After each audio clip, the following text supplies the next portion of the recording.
une nouvelle vidéo pour vous parler du centrage.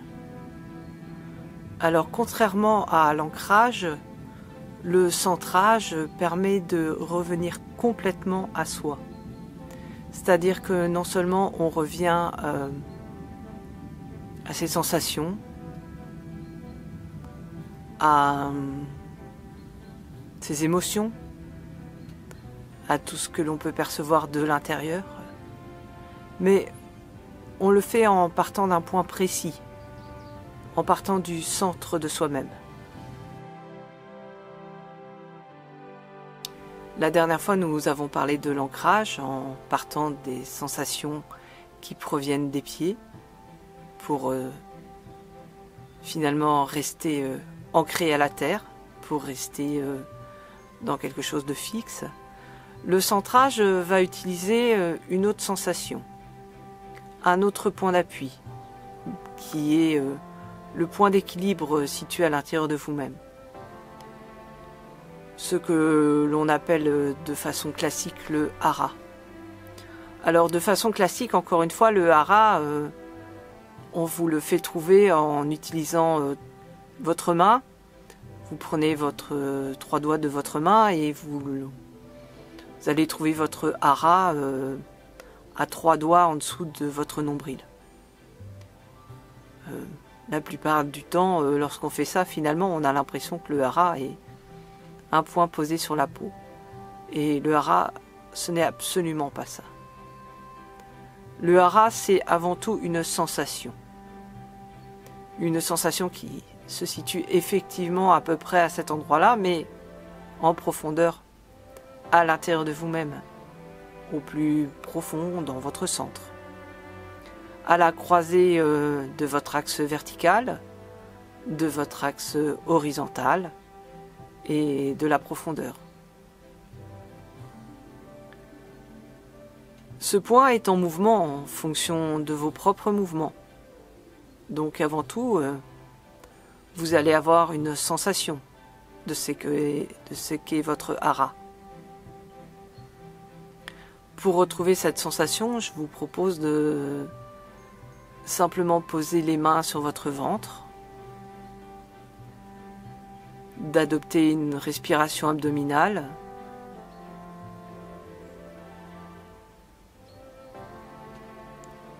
et de sentir tout l'espace, toute la profondeur qui peut exister à cet endroit-là.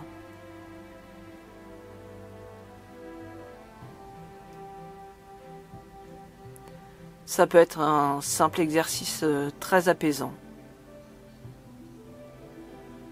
Un bon exercice d'entraînement.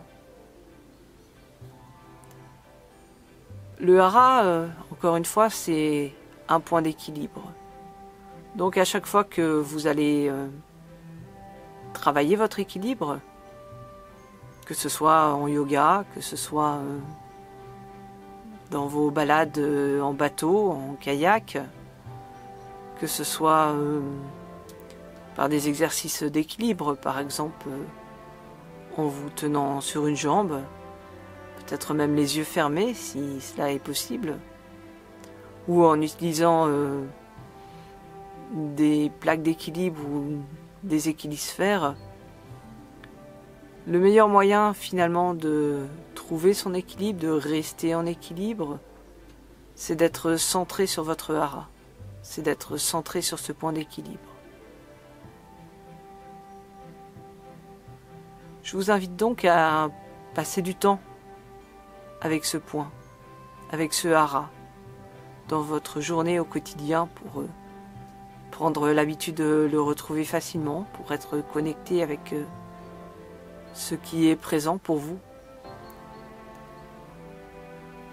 Alors cet équilibre finalement va vous éviter bien des chutes, bien des difficultés, parce que ça va vous permettre de retrouver physiquement un équilibre très rapidement. Puisque ce point central, finalement, lui est relativement immobile par rapport au reste du corps. C'est tout à fait vrai physiquement, mais c'est tout à fait vrai aussi pour le reste de vous-même. La plupart du temps, nous situons dans notre cerveau, nous nous identifions à nos pensées, nous savons qui nous sommes parce que nous connaissons notre histoire, nous savons en gros d'où nous venons, où nous sommes et où nous allons, même si cela peut tout à fait varier selon les moments. Et à partir de cet intellect, à partir de cette intelligence, nous allons prendre des décisions, élaborer un plan, construire notre vie. Simplement, à l'heure actuelle, avec la vie moderne, les écrans, la ville, les bruits, les odeurs, les images, nous sommes sans cesse sollicités. Et nous avons de plus en plus de mal à rester attentifs, à rester concentrés sur un point précis. Et notre mental, finalement, est quelque chose de très rapide, de très fluide, quelque chose de très instable.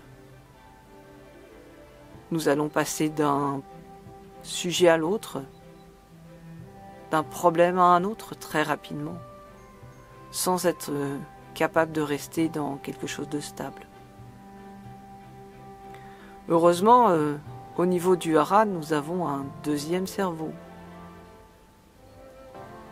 Celui qui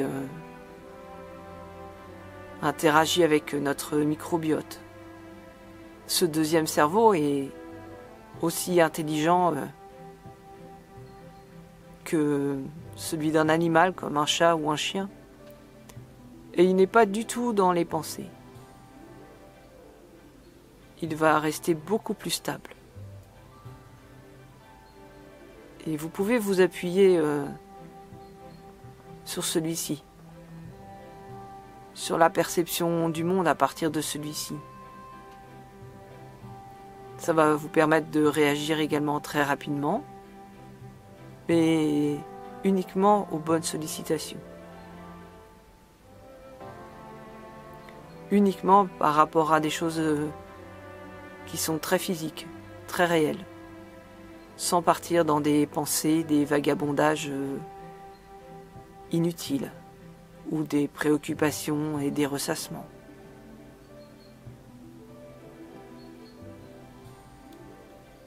Revenir à votre hara, c'est stabiliser quelque chose, aussi d'un point de vue intellectuel, d'un point de vue émotionnel.